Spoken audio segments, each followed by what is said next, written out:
Secret को लगा कि जेरेडन बस खुद पर जोर डाल रहा है, लेकिन लगता है कि जेरेडन को एक टेम्पररी इम्पल्स डिसऑर्डर हो गया है।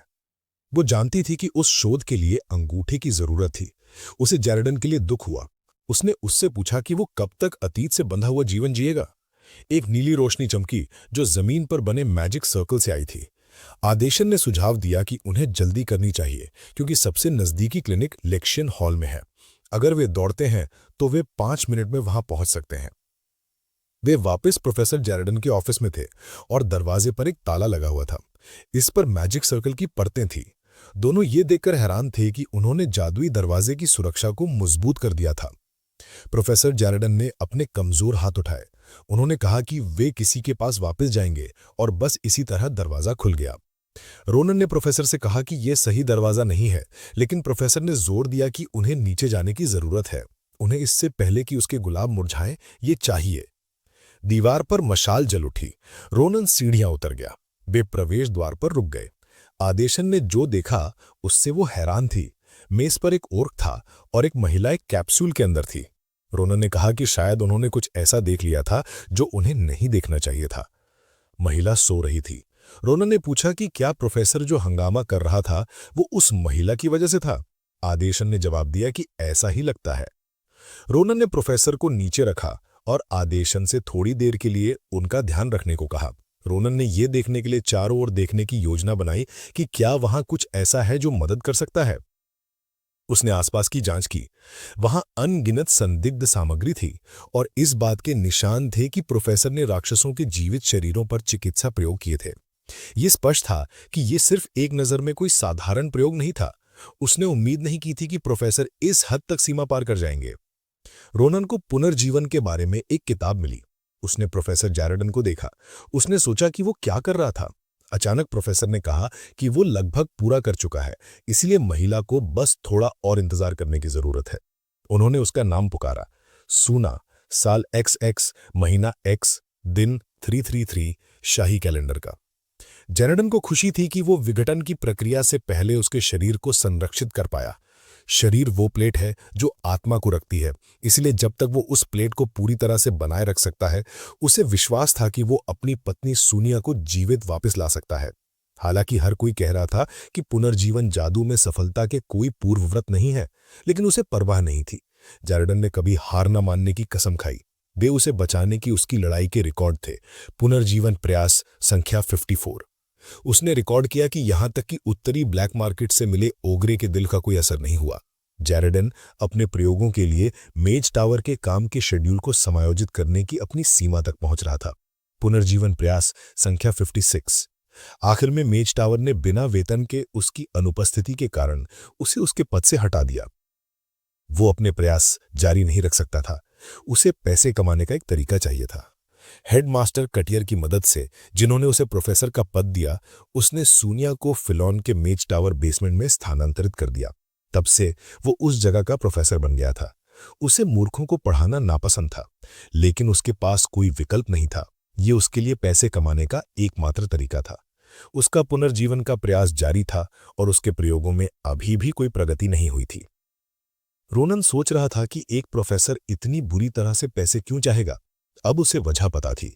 यह सच है कि वहां की सामग्री निश्चित रूप से ऐसी नहीं थी जिसे वो आसानी से हासिल कर सकता, और सामान्य साधनों का इस्तेमाल करके यह मुमकिन नहीं था। उसने सोचा कि क्या यह सब प्यार की वजह से था। रोनन ने अपनी पिछली जिंदगी में इसे कुछ बार देखा था। ऐसे इंसान जो प्यार के पागलपन में सब कुछ दांव पर लगा देते थे, और उसने देखा था कि उसके आसपास भी एक ऐसा ही आदमी था।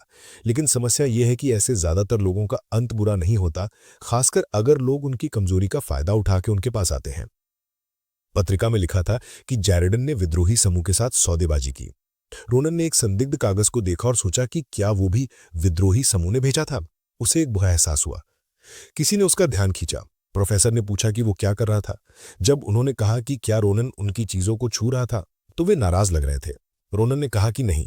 उसने विस्तार दिया कि वो सिर्फ ये देखने के लिए देख रहा था कि प्रोफेसर की रिकवरी में मदद करने के लिए कुछ है या नहीं।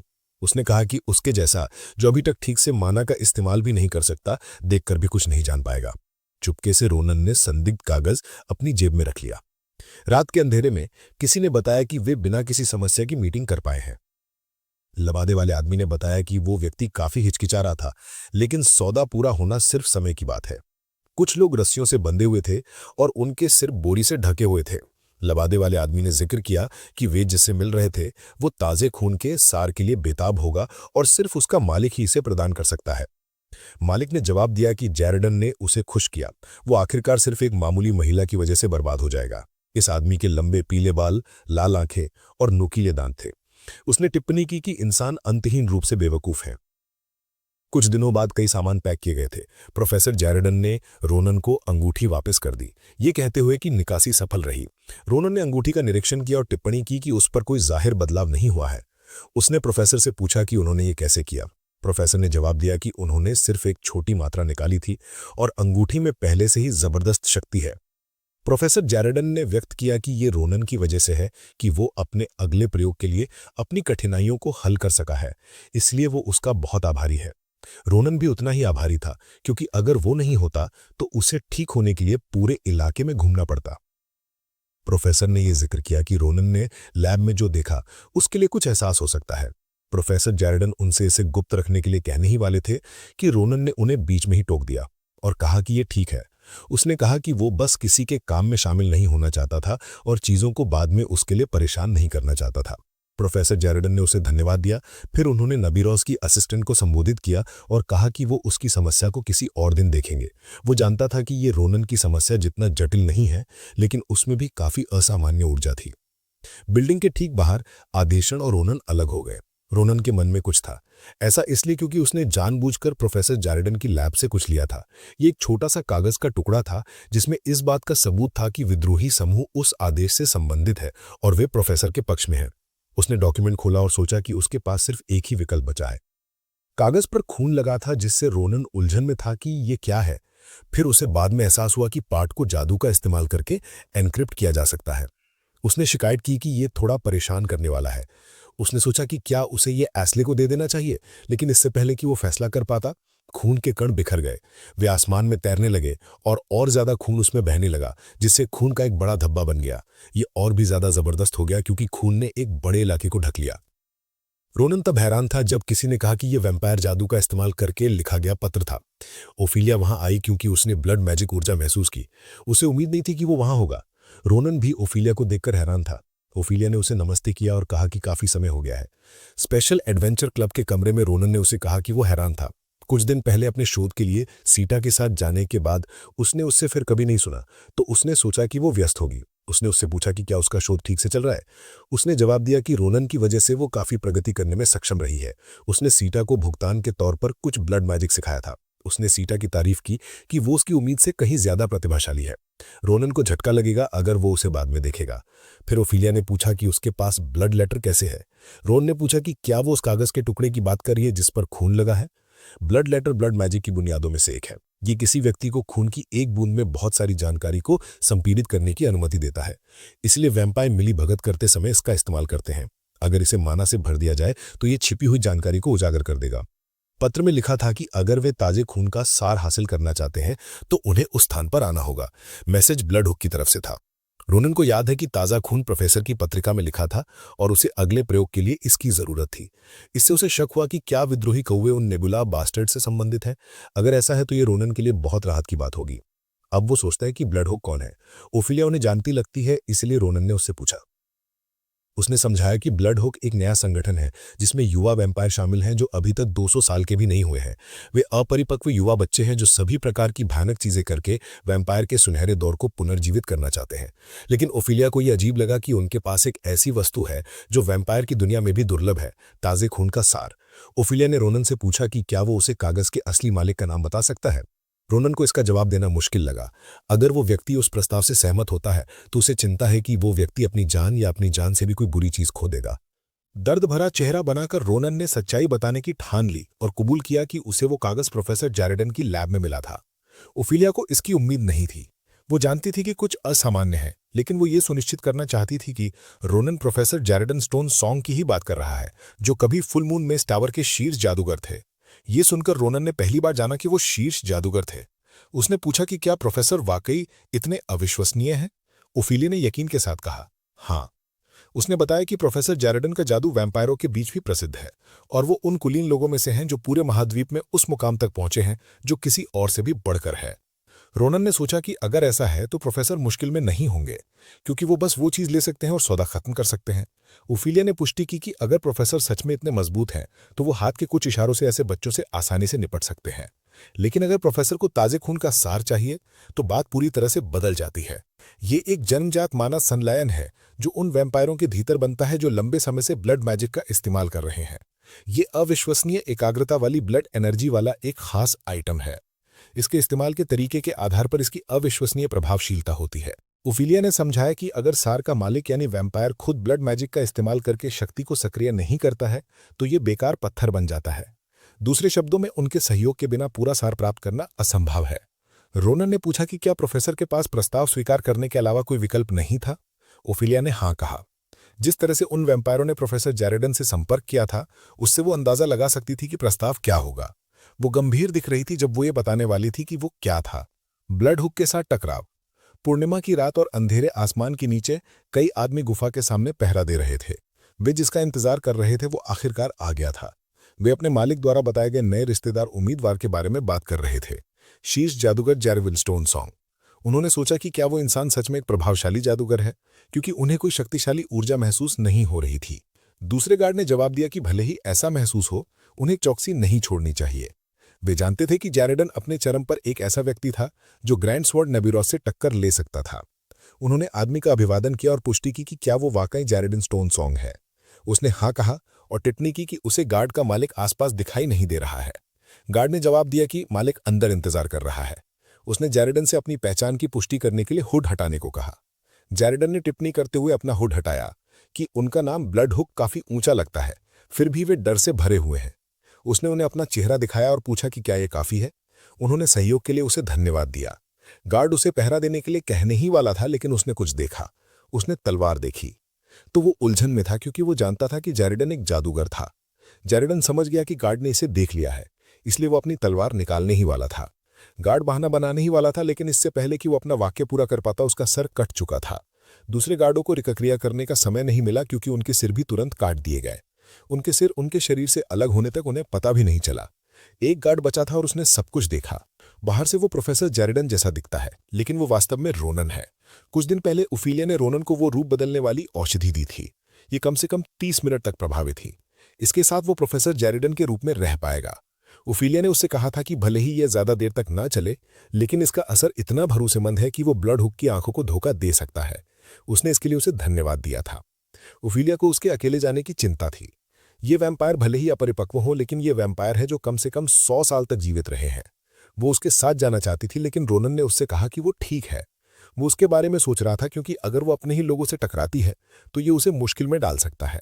उसने उसे आश्वासन दिया कि कुछ नहीं होगा, लेकिन उन वैम्पायरों के लिए ऐसा नहीं होगा।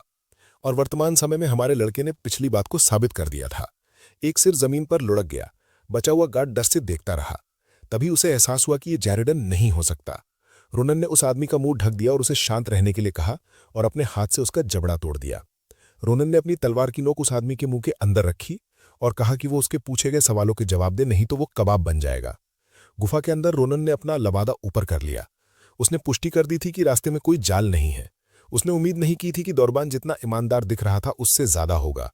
अगर रोनन को पहले पता होता तो वो उसकी जान बख्श देता। रोनन ने चारों ओर देखा, क्योंकि मंदिर काफी अजीब लग रहा था। उसने सोचा कि यह सिर्फ पैटर्न और माहौल हो सकता है, लेकिन वो डेजावू के एहसास को झटक नहीं पा रहा था। तभी उसने कुछ सूंघा। उसका ध्यान वापस इस समय की जरूरत पर चला गया। दरवाजे के पीछे से खून की बदबू आ रही थी। उसने सोचा कि वो ऐसा क्या कर रहे हैं कि उसे इतनी मोटी दरवाजे से भी बदबू महसूस हो रही है। तभी उसने वो देखा। एक वैम्पायर कटे हुए शरीर के अंग से खून पी रहा था और दूसरा वैम्पायर एक कप से पी रहा था। एक ऐसा भी था जो सीधे गर्दन से पी रहा था। पूरा दृश्य भयानक था। कई वैम्पायर थे जो इंसानों का खून पी रहे थे। एक गोरा वैम्पायर रोनन की मौजूदगी को स्वीकार करता है। उन्होंने उसे जेरेडन स्टोन स्ट्रॉन्ग के रूप में स्वागत किया। ब्लड हुक का नेता ज्वान आर्टिल नाम का गोरा वैम्पायर था। उसने गड़बड़ी के लिए माफी मांगी, लेकिन बहाना बनाया कि चूंकि जेरेडन देर से आया तो उन्होंने खाने का फैसला किया। उसने जेरेडन को खाने के लिए आमंत्रित किया। रोनन ने खुद को शांत करने की कोशिश की, खासकर जब वहां पहले से ही जीवन का कोई संकेत नहीं था। उन लोगों को बचाना उसके लिए बहुत देर हो चुकी थी। उसने अपने लक्ष्य पर ध्यान केंद्रित करने का फैसला किया। उसने जुआन को जवाब दिया कि वो प्रस्ताव को छोड़ देगा। उसने टिप्पणी की कि एक ही सौदे के लिए काफी भीड़ है। वैम्पायरों में से एक ने जवाब दिया कि उसे बोझ महसूस करने की जरूरत नहीं है। उन्होंने इतनी उत्कृष्ट तलिभा का स्वागत करने के लिए यह प्रयास किया। उन्होंने उसे कहा कि पूरी ब्लड हुक को इकट्ठा हुए काफी समय हो गया है और यह दिखाता है कि वे कितने गंभीर हैं।